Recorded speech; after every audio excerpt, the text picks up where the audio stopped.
আপনারা দেখতে পাচ্ছেন এটি হচ্ছে ইয়েলো ওয়াটারমেলন, অর্থাৎ হলুদ যে তরমুজ, সেই তরমুজ।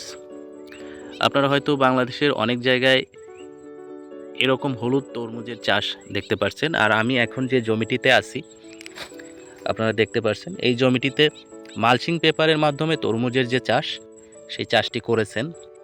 তবে এখানে শুধু হলুদ জাতের যে তরমুজ সেটিই চাষ করা হয়নি,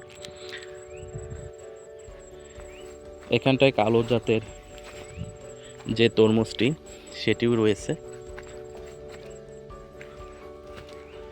আমি একটু হেঁটে হেঁটে আপনাদেরকে দেখানোর চেষ্টা করছি।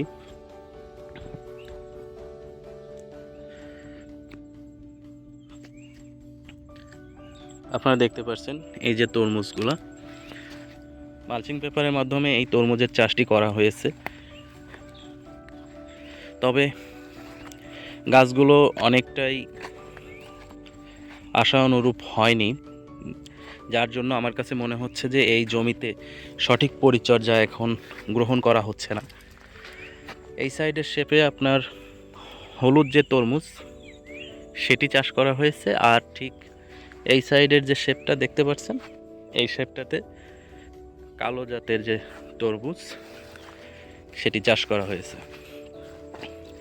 যদিও এখন আনসিজনাল সময়, এই সময়টায় তরমুজের চাষ অনেকটাই কষ্টসাধ্য, তারপরেও এই সময়টাতে তরমুজের যে চাষ, এটি যদি সঠিকভাবে করা যায় তাহলে ভালো বাজার মূল্য পাওয়া যাবে। সেই বিষয়টি মাথায় রেখে হয়তো এখানটায় তরমুজের যে চাষ সেটি করা হয়েছে, আপনারা দেখতে পাচ্ছেন।